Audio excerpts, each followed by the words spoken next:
శ్రీ రేణుకా ఎల్లమ్మ తల్లి ఆశీస్సులతో జ్యోతిష్యం చెప్పబడను. స్త్రీ పురుషులకు వశీకరణం చేయబడను. జరిగింది, జరుగుతుంది, జరగబోయేది జ్యోతిష్యం చెప్పబడను. ఫోన్ ద్వారానే జ్యోతిష్యం చెప్పబడను. ప్రేమ సమస్యలు, పెళ్లి సమస్యలు, మనోవేదన, శత్రు సమస్యలు, పిల్లల పొరపాట్లు, భార్యాభర్తల సమస్యలు, ఇతర ఏ సమస్యలకైనా సరే జ్యోతిష్యం చెప్పబడను. Phone number 9502263929. హాయ్ ఫ్రెండ్స్, అందరికీ నమస్కారం అండి. 7 సంవత్సరాల నుంచి తులారాశి వారి జాతకులు మీ జీవితంలో ఉన్న ద్రోహి గురించి బట్టబయలు అయ్యేటటువంటి సమయం ఆసన్నమయ్యింది. వెంటనే వారితో ఉన్న సంబంధాన్ని మీరు తెంచేసుకోవడం చాలా ఉత్తమం. అప్పుడే మీకు మంచి రోజులు మొదలు అవుతాయి అంటున్నారు జ్యోతిష పండితులు. అయితే అసలు తులారాశి వారి జాతకులు ఆ యొక్క ద్రోహి ఎవరో, 7 సంవత్సరాలుగా మీ జీవితంలో వారు ఎంతటి విపత్తును తీసుకొస్తున్నారో తదితర పూర్తి వివరాలు అన్నీ కూడా మనం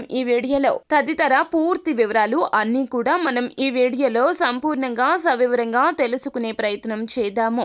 అంతకంటే ముందు ఫ్రెండ్స్, వీడియోని పూర్తిగా చూసేయండి.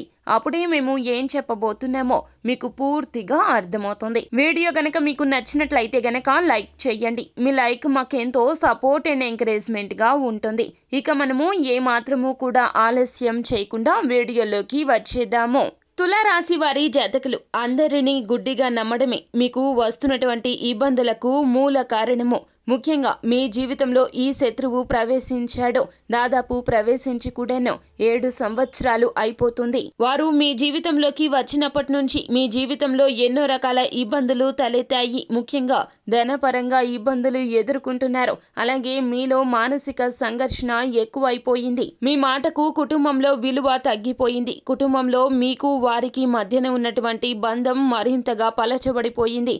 ఎన్నో రకాల సమస్యలు. వివాహితులు అయితే గనక జీవిత భాగస్వామికి మీకు మధ్యన ఒక అడ్డు గోడే ఏర్పడింది. వారి రీత్యా మిమ్మల్ని మభ్యపెట్టి, ప్రలోభపెట్టి, మాయ చేసి మీ యొక్క ఆలోచనలు తొక్కేసి వారి యొక్క ఆలోచనలు మీ ద్వారా వారు ముందుకు తీసుకొని వెళ్తున్నారు. వారు చేస్తుంది అంతా కూడా మీ వలన స్వలాభం పొందడం కొరకే. వారు మరెవరో కాదండి, 7 సంవత్సరాల క్రితం మీ జీవితంలోకి వచ్చిన మీ స్నేహితుడు. అవునండి, మీరు వింది నిజమే. స్నేహం చేసేటప్పుడు కూడాను ఆచితూచి వ్యవహరించాలి. చెడ్డవారితో సావాసం మీ యొక్క జీవితాన్ని సమూలంగా నాశనం చేస్తుంది.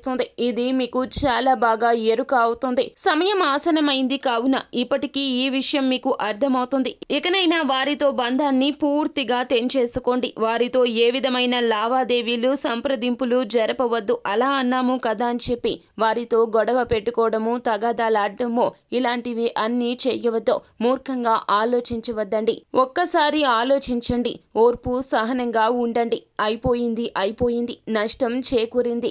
ఇకపైన నష్టం చేకూరకుండా కుటుంబ సభ్యుల గురించి ఆలోచించండి. వారితో ఎటువంటి ఇబ్బందులు, తగాదాలు పెట్టుకోకుండా మీరు చాలా వరకు కూడా సమన్వయంతో ఆ యొక్క బంధానికి ముగింపు పలకండి. కొద్దిగా వారితో మాట్లాడడం తగ్గిస్తూ నిదానంగా వారితో బంధాన్ని తెంచుకునే ప్రయత్నం చేయండి. అలా కాకుండా ఒక్కసారిగా వారిని మీరు ఈ విధంగా కించపరుస్తూ తూలనాడుతూ బంధ విముక్తులు కావాలి అనే యోచన చేస్తే గనక ఖచ్చితంగా ఇంకా పెద్ద విపత్తులో చిక్కుకున్న వారు అవుతారు. సో ఫ్రెండ్స్, చూశారు కదా, తులారాశి వారి జాతకులు ఏ ద్రోహి మీ జీవితంలో ఎన్నో రకాల ఇబ్బందులను మీకు తెచ్చిపెట్టాడో, మీ జీవితాన్ని ఎంతలా బాధించాడో. మీ జీవితంలో వారి వల్ల చెరగని ముద్రే పడిపోయింది. ఎన్నో రకాల చెడు జ్ఞాపకాలు పోగు చేసుకున్నారు. ఇకనైనా మనుష్యులను నమ్మేటప్పుడు ఆచితూచి వ్యవహరించండి. ఎవరు మనవారు, ఎవరు పరాయి వారు అనే స్పృహ ఎప్పుడూ కలిగి ఉండాలి. సో ఫ్రెండ్స్, చూశారు కదా, ఈ వీడియో గనక మీకు నచ్చినట్లయితే గనక లైక్ చేయండి. మరిన్ని వీడియోస్ కోసం మా ఛానల్ని సబ్స్క్రైబ్ చేసుకుని పక్కనే ఉన్న బెల్ ఐకాన్లో ఆల్ ట్యాప్ చేయడాన్ని మాత్రం అస్సలు మీరు మర్చిపోవద్దు. Thank you.